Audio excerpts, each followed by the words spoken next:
Draw near, give attention, and you will be heard. May God save the United States of America, the state of Florida, and this honorable court. Please be seated.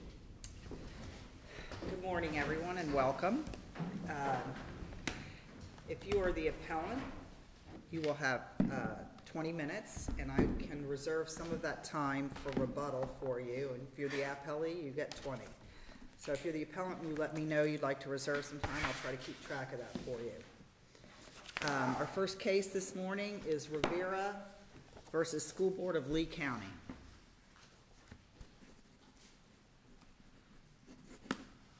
Good morning, Your Honors. Annabelle Maesi on behalf of the Riveras, Good morning. Parents of the decedent.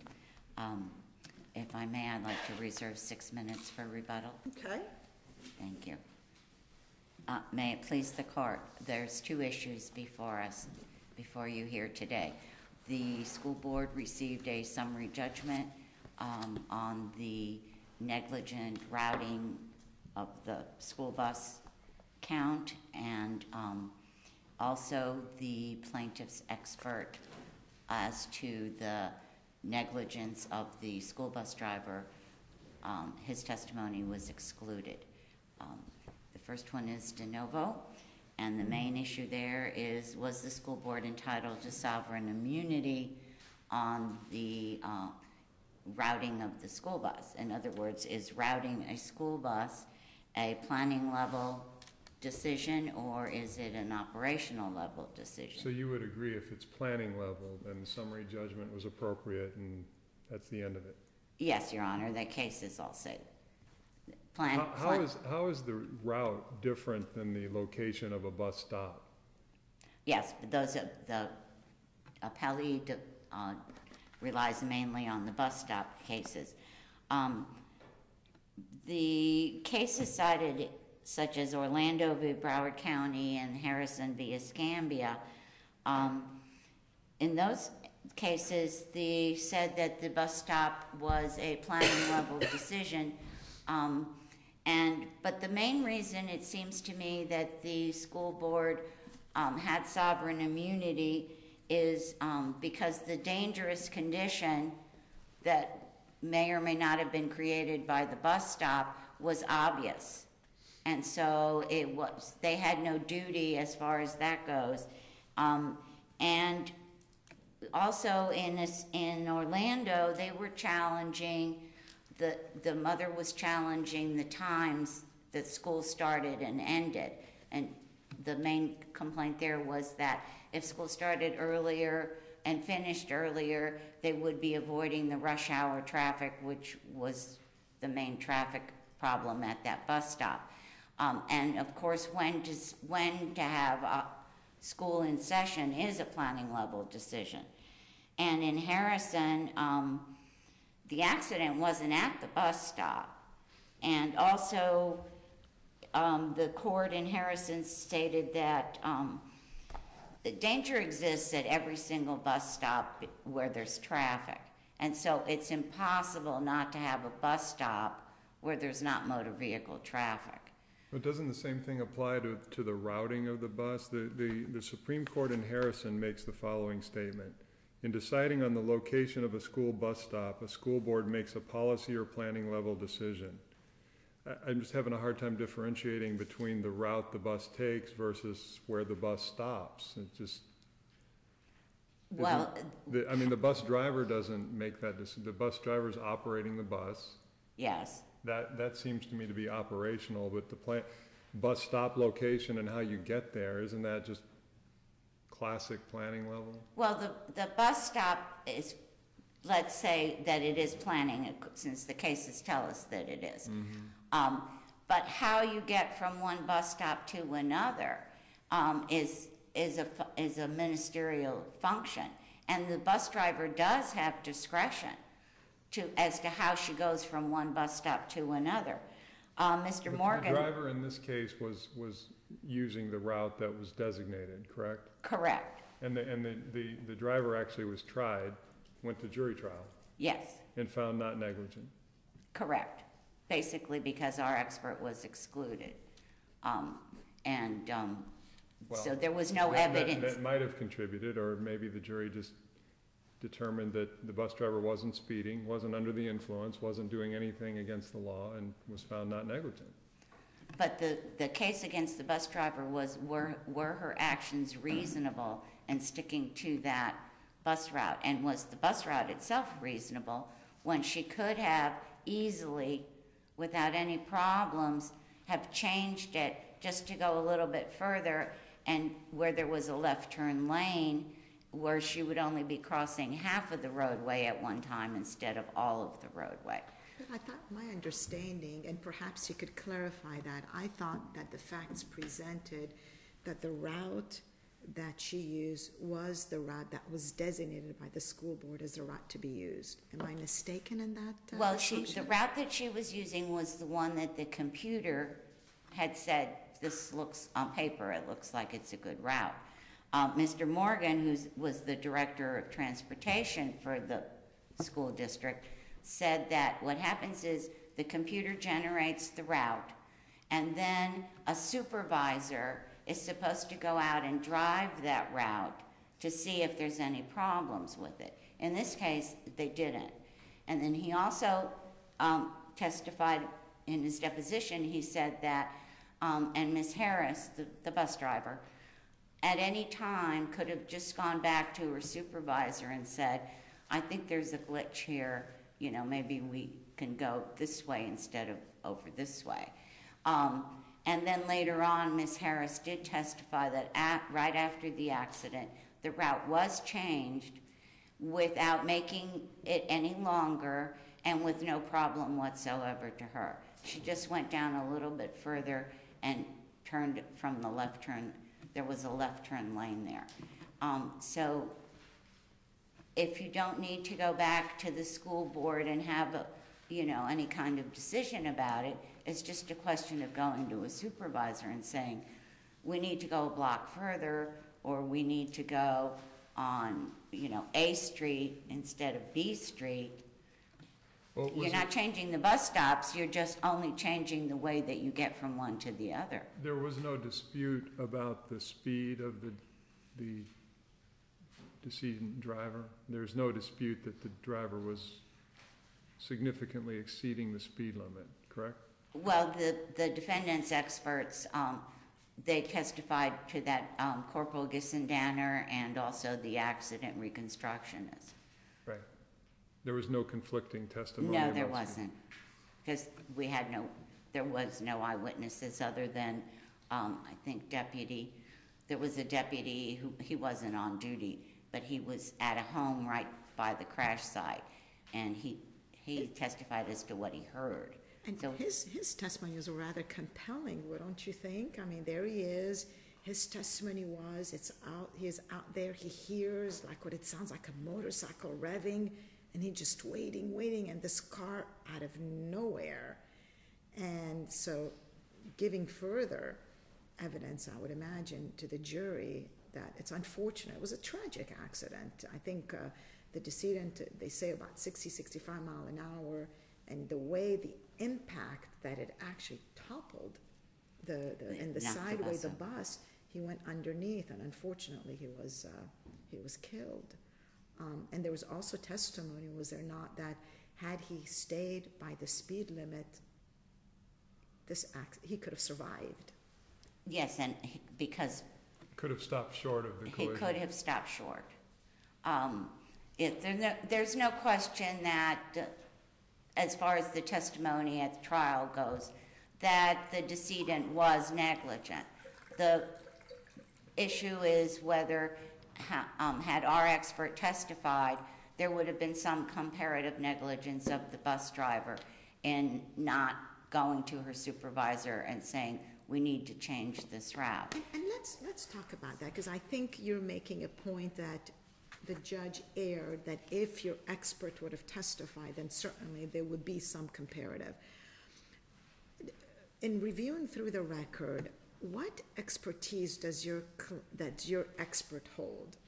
As I understand what was proffered to the court, he used to be a bus driver. And some time ago, maybe perhaps he was part of, like, I guess he was a police officer involved in, a traffic incident, but that was some time ago. but wasn't simply by virtue of the fact that he was a bus driver. Yes. Period. Does that render him an expert? It renders him an expert in the fact that it's highly unlikely that anyone on that jury had ever driven a school bus. Well, what was he going to contribute to the proceedings that the jury wouldn't be able to understand without that testimony? He was going to testify the difficulties of managing a school bus, the restrictions that a school bus has as opposed to an automobile or even a van.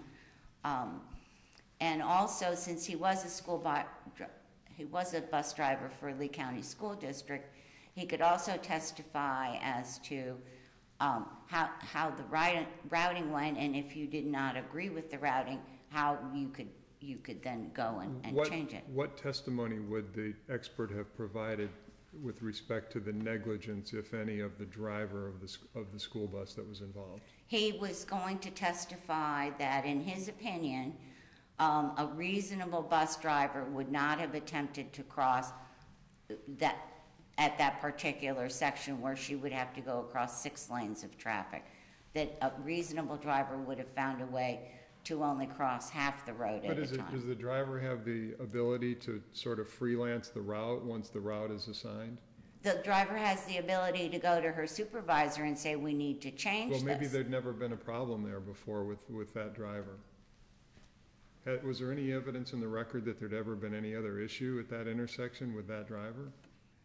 No, there wasn't any, there had never been an issue. So why would the driver go to a supervisor if there'd never been any issue with the route? What we're saying is that even Dr. Morgan said that they tried to avoid heavy traffic areas, and so that should have been what they knew or should have known. And as to what the school board knew or should have known was a question of fact for the jury, not for summary judgment. So the expert would have said that it's dangerous for a bus to cross a 6-lane road? Yes. Well, don't you think that any driver would appreciate that without hearing that from a school bus driver? Well, it's dangerous for anybody to cross a 6-lane road, but this would make it even more dangerous for a school bus. I don't know, I see some school buses that are zooming along as fast as a city bus, but I see some other school buses that just sort of lumber along, and it would depend on the older, I think even Mr. Morgan said that the older buses don't have the same capabilities as the newer buses. And so it's still a question of, it would have been helpful to the jury to know the capabilities of a bus. Does she have to floor it all the way down to get the bus to go, or is it one of the newer buses that maybe is a little zippier? So we don't know. And then I also would say that the routing doesn't interfere with the policy of providing transportation. You have the policy, I'm going to provide transportation, and I'm setting up these bus stops. But how you go between the bus stops, it doesn't really affect the decision to provide transportation. And the routing also doesn't interfere with the bus stop location, so even if the bus stops are a planning level decision, going between them is just how you do it. It's the same thing as the cases where, the policy of how do you, whether to stop a motorist by the side of the road is discretionary, but how you implement that traffic stop is operational. And we have the same thing here. You're at 13 if you wanted to say 6. Oh, thank you. Okay, thank you.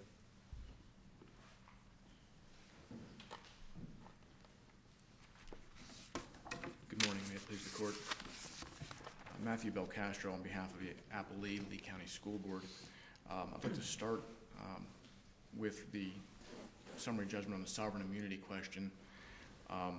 and the legal issue of whether the school board can be liable in negligence in connection with the decisions and development of the bus route. Because what we have here is a situation where we have the legislature directing the school board to develop and implement a school bus route, and that's by statute, they have to do that. And so we have the school board sitting down and coming up with a bus route and presenting it, and this is what we're going to use.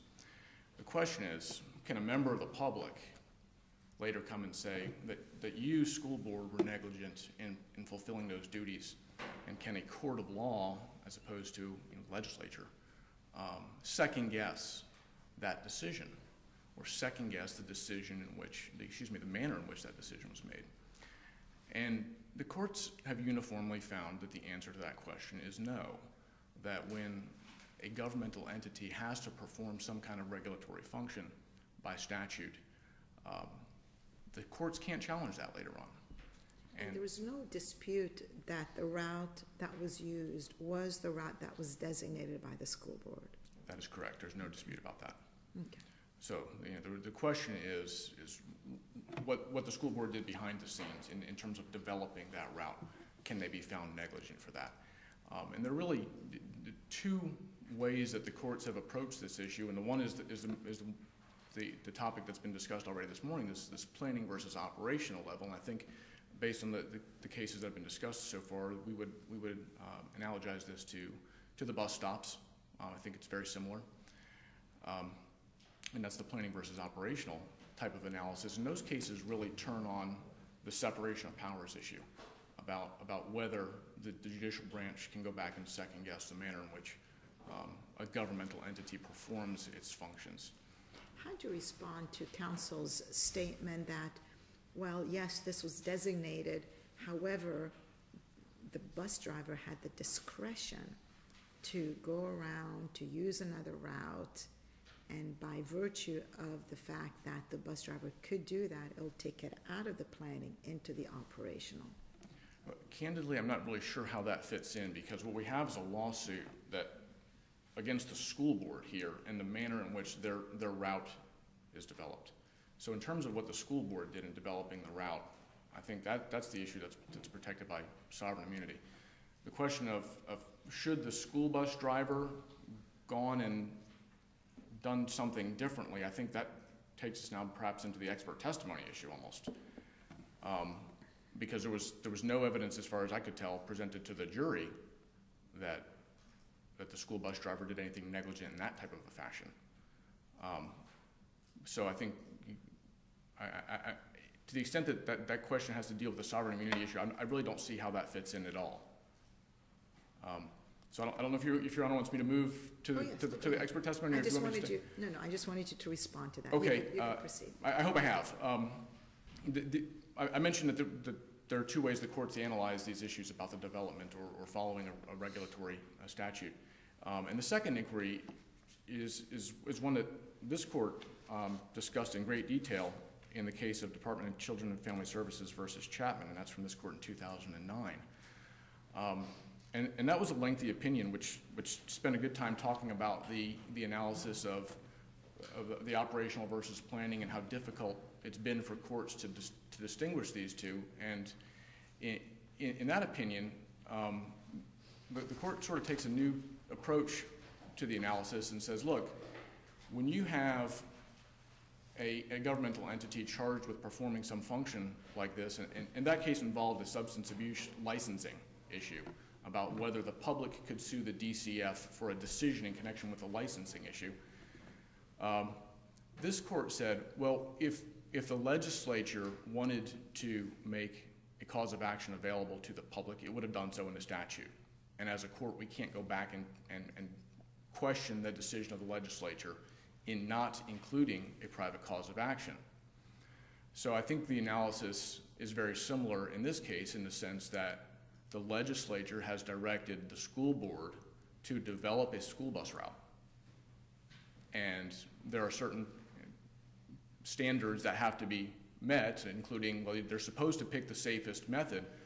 However, the legislature did not indicate that a general member of the public who claims to have been injured by the failure to recognize the safest manner possible has a cause of action. So following this court's rationale in the DCF versus Chapman case, the analysis would simply be, it is up to the legislature to decide whether there's going to be a private cause of action. And if the legislature does not so decide, there is no legal duty. There's no legal duty, and you don't get to the sovereign immunity question. So that's the way this court dealt with that in the more recent case. And there have been other cases that have seemed to follow that. I think they're cited in my my initial brief, my answer brief. Yeah, the case was from the 4th DCA, Francis versus Palm Beach County School Board, where the court found that the court addresses the issue of the bus stops in the context of whether or not there is a legal duty, and the court finds no duty to the public in connection with establishing the bus stops. That's all I have on the sovereign immunity issue. If there are no questions, I'll turn to the expert testimony question. I just have a couple quick comments on that. Again, the decision to permit or disallow expert testimony is reviewed by this court under an abuse of discretion standard, and the rationale for that is simply a matter of the trial court is in the best position to weigh the probative value of the proffered testimony versus the potential prejudicial impact. And I think that is quite significant in this case, but because what we have here is a proffered expert who relies upon nothing more than the fact that he was a former school bus driver, and he wants to go in front of a jury and say, I wouldn't have taken that route. So this is a potentially slippery slope here, because we could get into the realm of anybody who drives a Mercedes-Benz. Are we going to call another Mercedes-Benz driver to come in and serve as an expert driver? So that might be a little bit of an absurd example, but I think it's intended to illustrate why the trial court is in a better position to evaluate this question than we are, several years later.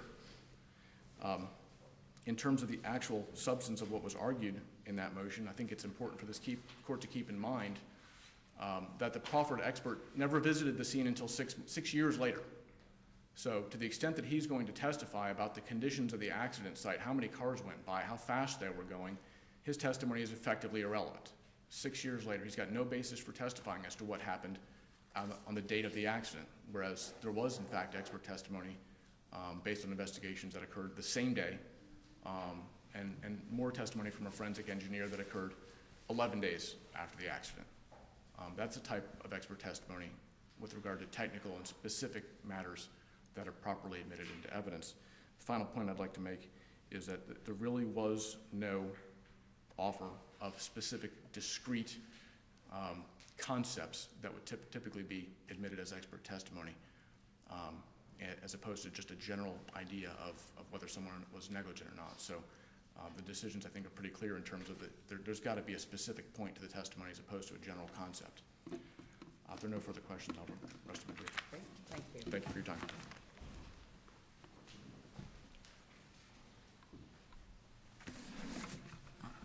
Going backwards, Mr. Culberson, who was plaintiff's expert, the former school bus driver, he wasn't going to testify he wasn't going to be as a plaintiff's action reconstructionist. So therefore, the fact that he went to the scene of the accident 3 years later, he wasn't going to testify about how fast anybody was going or was it raining that day or anything else. He was going to testify as how you operate a school bus and how reasonable is it to try and go through that intersection in a school bus when you can easily go a different way. The other thing is the duty to the public in this case doesn't arise from the statute mandating that the school district provide transportation. The duty in this case arises from a government entity creating a dangerous condition that's not apparent to the public, that they knew or should have known about. And whether they knew or should have known is a factual issue for the jury, not for summary judgment. And in DCF versus Chapman, this court did a wonderful analysis of how sovereign immunity law has come about and how it's still, if you go by one line of cases, you might reach this conclusion, and if you go by this line, you might reach another. But in that case, the child had no connection to DCF, and therefore DCF had no duty to the child. And the licensing statute, of course, was that was a general health and welfare statute. But in this case, we're not saying that the statute that mandates that the school board provide bus transportation, which sort of is a little strange. Therefore, the school board doesn't really have the discretion to provide transportation or not, but yet providing transportation is a planning level decision. It's a strange dichotomy there as to, if you have no choice but to do it, then how is it discretionary? But the point here is that by having that bus go across those lanes of traffic, they created a danger that the public may not necessarily be aware of, but that they knew or they should have known because they planned it, and also it was easy enough to send a supervisor out there to drive the route before it was approved, and by Mr. Morgan's own testimony, that was never done. So that's where the duty arises, from creating a dangerous condition that the public was not aware of.